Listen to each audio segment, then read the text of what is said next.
Depuis samedi, une information selon laquelle Lolo Beauté aurait été arrêté à l'aéroport fait le tour des réseaux sociaux. Du coup, tous les faiseurs de vidéos sur Facebook ont fait leur travail. Ce matin, les autorités policières ont confirmé l'arrestation dans un communiqué publié par la plateforme de lutte contre la cybercriminalité. Je vous lis le communiqué. Le 26, deuxième mois 2023, les internautes de l'espace public, vieux, jeunes, mineurs, ont tous été choqués de voir exposer la nudité de LM. Et cette influenceuse, suivie par plus de 100 000 abonnés et dont les vidéos sont largement relayées, est une récidiviste. Sans se soucier de l'infraction qu'elle commettait devant des centaines de milliers de témoins médusés, elle assumait son acte. Rappelons que quelques années plus tôt, des mises en garde lui furent adressées par monsieur le procureur de la République, et ce, pour les mêmes faits. À la suite de ce énième acte, LM a été interpellée le 2/6e mois 2023 par la PLCC. Il est important de noter que résider dans un autre pays que celui de la commission des infractions n'empêche pas d'être traduit devant les juridictions. Soit par des voies de coopération judiciaire, soit lorsque le suspect apparaît dans la juridiction compétente.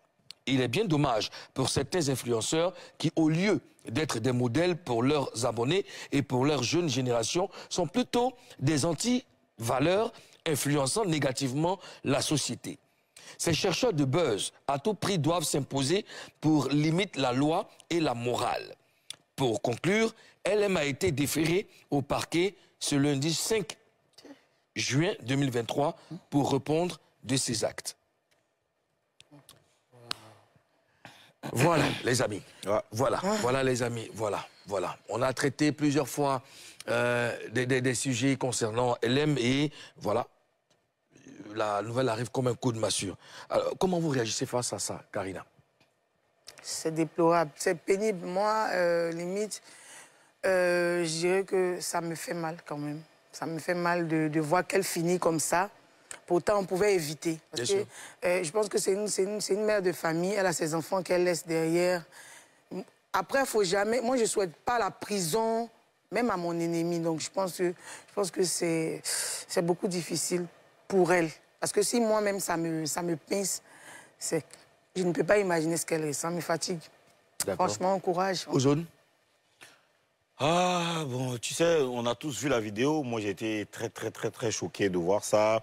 J'avais pas compris comment les gens avaient banalisé l'affaire. Les gens avaient banalisé qu'une femme montre ses entrailles par erreur, on va dire, sur les réseaux sociaux et que certaines personnes assument et que certaines personnes trouvent ça drôle. Tu vois? Ah, ses entrailles, c'est la nudité. Ouais, oui, c'est ça, c'est la nudité, on va dire ça. C'est partie intime. Et les gens ont banalisé, mais après, les lois, moi je découvre certaines choses. Hein. Quand je lisais, je découvre certaines choses dans les lois. On ne connaît pas forcément tous les détails des différentes lois, mais aujourd'hui, la loi a été appliquée. Tout ce que moi je peux dire, c'est que c'est vraiment dommage. C'est une situation vraiment malheureuse qu'on pouvait éviter.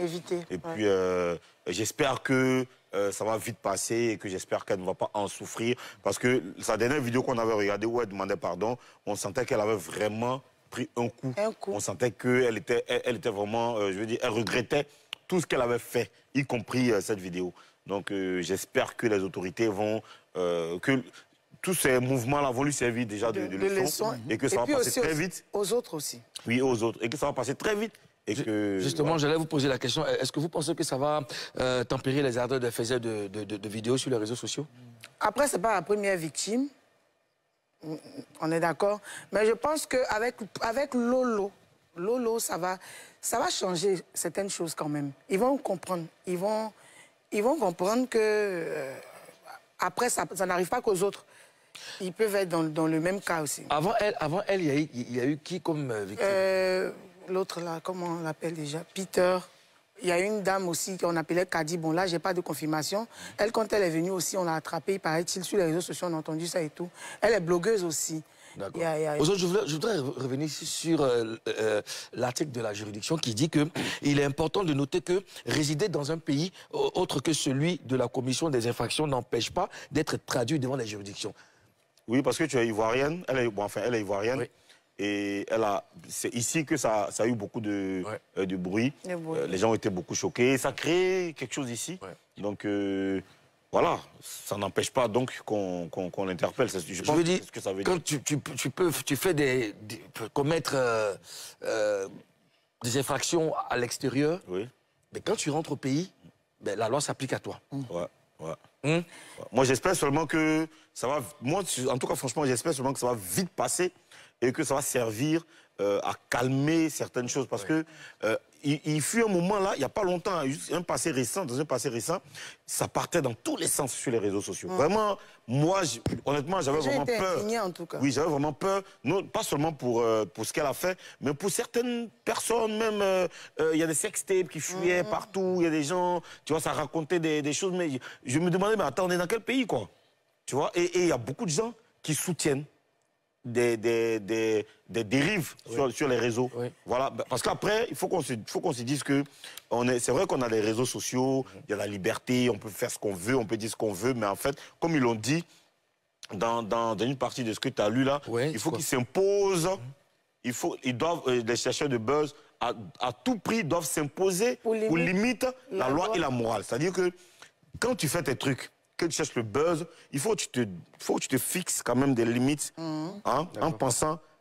D'abord, mais avant de penser à la loi, là, tout n'est pas permis. Pense à la morale. Tout n'est pas permis. Et puis quand tu commets ce genre d'erreur même là, tu viens, tu t'excuses.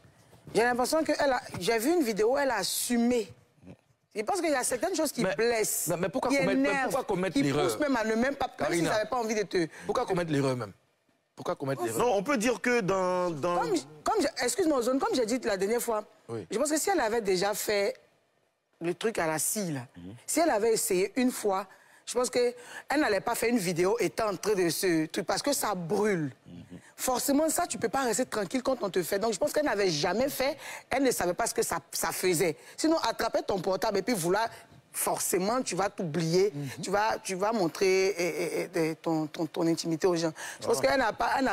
Mais Karina, ça même pas, ça c'est pas... Si tu sais que tu prends un rasoir qui va te chatouiller, mais pourquoi même te filmer en faisant ça? C'est ça le problème. C'est pour ça que, comment on appelle ça, la justice essaie d'attirer notre attention dessus sur nos différents faits.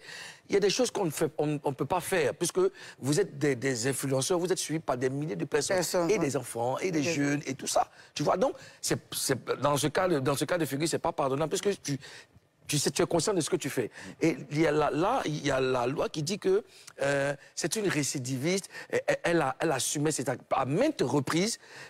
Voilà, elle a fait la multiplier. Je pense que c'est ce qui a énervé, même, c'est ce qui pompe. Est-ce que vous trouvez... tu finis de faire quelque chose comme ça et puis tu t'en fous, tu vois. Est-ce que vous trouvez que la loi a été dure? Moi, comme je disais, Moulou, en fait, je pense qu'aujourd'hui, l'État est en train de faire une sorte de promotion du civisme en Côte d'Ivoire. Tu vois bien, quand tu allumes la télé, il y a un petit logo qui apparaît, on parle du civisme. Régulièrement, on voit ça. Bien sûr. Voilà, nos autorités sont en train de faire la promotion du civisme. Et le civisme, là, c'est beaucoup de choses, hein? Oui. C'est beaucoup de choses. C'est-à-dire qu'il y a la morale dedans, l'éducation, les trucs, parce que la population a besoin d'être éduquée. Quand tu écoutes aujourd'hui des chansons, je pense que l'État, même après, doit regarder aussi les chansons. Parce que quand tu écoutes des chansons des petits... des enfants de 14 ans ou de 16 ans qui font des chansons qui parlent de sexe, qui parlent de drogue, qui parlent de flingue, qui parlent de trucs. Je pense qu'après tout ça là, on doit jeter un œil sur ça aussi. Parce que tout ça là, l'État ne peut pas être en train de faire la promotion du civisme pour sensibiliser, pour éduquer les jeunes. Et ces mêmes jeunes-là sont en train d'aller en courant. C'est-à-dire qu'eux, ils sont en train de ramener un truc... Pour gâter cette éducation-là. Même si toi, tu n'es pas éduqué, que ça ne t'intéresse pas d'être éduqué, garde ça pour toi seul. Il ne faut pas influencer négativement les autres. C'est clair. Si tu as des problèmes spirituels, si toi-même tu vis le diable toi seul. Il ne faut pas faire chanson pour dire aux autres de te suivre dans ton délire. En ce moment, tu es en mission pour qui? Voilà le problème, tu vois ce que je veux dire? Donc je pense que je pense que pour elle, là, ça va finir chap-chap. Ouais. Et puis les autres vont se calmer. Et puis on va... Je pense que c'est un signal fort. Oui. Voilà, un signal fort envoyé aux influenceurs. Quand on est influenceur, il faut impacter positivement, je pense. Positivement. Voilà. Il y a même le direct que tu as fait. Même si... Tu as fait un direct. Oui. Excuse-moi. Tu as fait un direct où tu sensibilisais sur la drogue. La drogue, bien sûr. Mais j'étais trop content. J'ai même commenté, tu as vu ça à la fin et j'ai pas aimé. Ça, il faut que je te dise ça. Je me dis cela. Non, je n'aime pas. Non, c'est pour dire qu'en fait, c'est ce genre de réaction. C'est un président quand même, c'est un président. Ce genre de... Donne le bon exemple, c'est un président de la Papouasie. Voilà, ce genre de publication, ce genre de direct-là, moi j'ai vu la réaction des gens sur ton direct, tout le monde était content. Il n'y a pas quelqu'un qui est venu se plaindre pour dire non, pourquoi, tout le monde était content. Et c'est ça le truc. Oui. Voilà, c'est ça. Quand tu es père de famille, qui a 13 enfants, quand même, il faut éduquer. Impactons positivement nos abonnés, nos fans, toutes les personnes qui nous suivent. C'est vraiment important. Alors, on va saluer quelques Papouas. Je salue Titia Grace Flora, je salue...